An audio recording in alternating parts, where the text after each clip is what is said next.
Hi traders, I want to show you an example of a bearish crab pattern that's set up on the 15-minute chart. This is the dollar franc we're currently looking at. Remember, the first thing we want to do is identify higher time frame key areas of support and resistance. So daily chart, what we're going to do is we're going to take the high down to the low, take off Fibonacci tool and draw it from the swing down. Okay, and you then want to take a horizontal line and just drop it down from the high. Just work your way down and just look for key areas of support and resistance. Now you've got the 70.7 area here. You can see we have this last bullish candle before price broke to the downside. We then also have this area here. You see the 62. You can see area of support, resistance, resistance, resistance, resistance. See spikes here, but the body's closed below. And actually goes back here a little bit. So two areas to identify with. If we move over to the 15-minute chart, this is where the pattern actually set up. We have price, and just compress this. We have price drop. You can see obviously we're in a nice strong uptrend like this, and with these patterns, as I said before, you're always going to be trading them against a trend, okay, at some scale, whether it's a short-term trend, higher time frame trend. So just keep that in mind. You are basically looking for turning points, okay, with these patterns. So what we had is we see price starting to reject like this. If we draw our fibs from this high down to this low, I'm just going to zoom this up. Okay, so this is the swing that we're looking at right there. See, price rallies up to just past that 62, and then it starts to retrace. Once it starts to retrace like this, you want to think of the possibility of either a Gartley pattern, okay, if the Gartley pattern fails, or the crab pattern if you go through the actual highs. Just remember, you want to find these things at key higher time frame level. So I'm going to show you this one.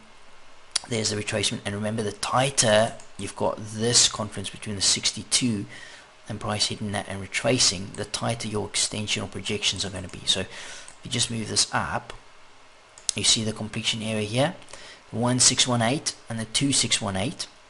Okay, and if you just measure that, you're looking like 4 pips. Okay, so pretty tight confluence there. That's the area right there, and remember, that's the completion point at that 62%, and there's that 70.7 area with the next area of resistance. That's that big block on the daily. Okay, but as I said, when you trade in these patterns, you really don't need to give them much space to work with. So I'll just follow this along. There's price filling now at that Gartley pattern. Okay, so as I said, if you're trading a Gartley pattern and they fail, meaning they take out the high, you want to look further up, okay, and just make sure you've got key higher time frame resistance or support. So you can see price breaks through. Let me just compress this. It breaks through and takes the high out. Once that happens, be wary that you've got another pattern setting up here. So this is the crab pattern, and if we just go to our order platform, new pending order, sell limit, and we want a sell limit at, see this area here. Now remember, this is a 15-minute pattern, so I don't need to give it too much space in terms of orders going below a level or above a level, in this case below. So we'll go in at 92.02, 1 pip below. And in terms of stop loss, okay, remember, as I said, with these things, you don't need to give them major room to breathe. You've got this 2.0 here, so we can look at, let's just have a look at, let's see what a 15 pip does. 15, just above that level. There's 29, so if we do it at, let's say 21, basically 19 pip stop. Okay, so place that in there and just have a look to see on the high time from where this is completing. Okay, there's the 4-hour chart, obviously tearing up the page pretty strong.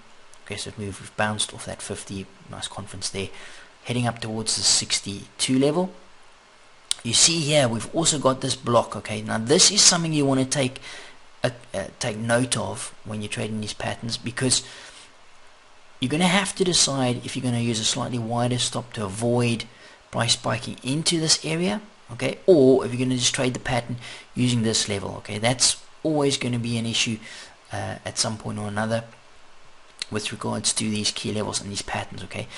With the crab pattern, in my experience anyway, is you don't normally need a very big stop, okay, but do understand, you see this order block here, okay, the market is going to be eyeing that area out, so you could always look for another pattern if price did spike higher and take you out here, or you could put a stop loss, you know, above this area, but that's not really the play I would play. And this particular trade, I did actually take this trade, as with most of these other ones I've been showing you.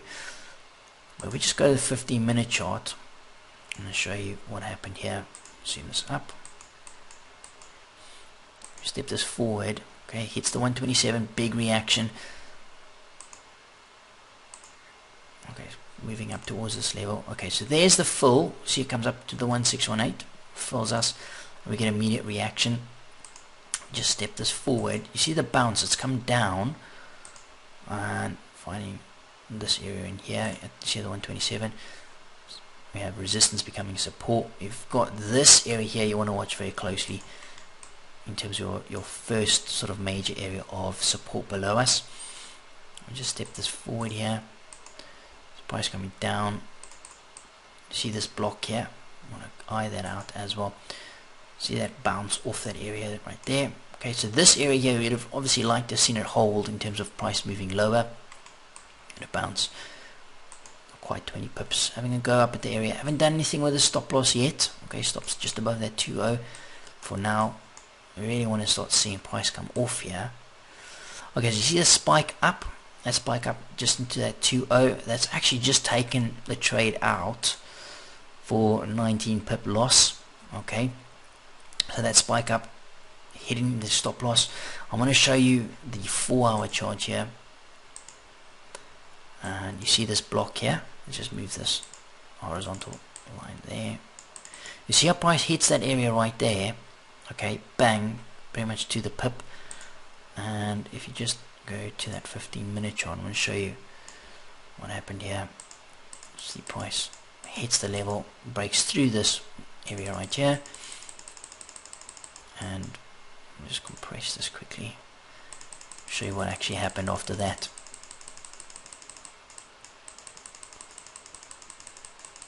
Took quite a while to get going here, but we did eventually.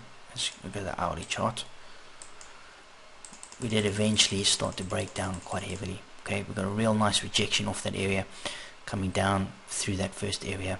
You see this level here, resistance, breaks through, comes back, tests resistance again.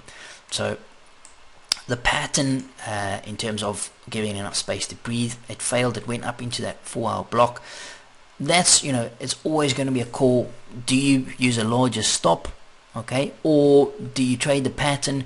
We were at a key area of resistance. As I said, my experience personally, these patterns normally work and you don't need, you know, massive stops, but that's the way it goes, and that's trading. So there's a trade that spiked slightly higher than we wanted, and we took a loss of 19 pips.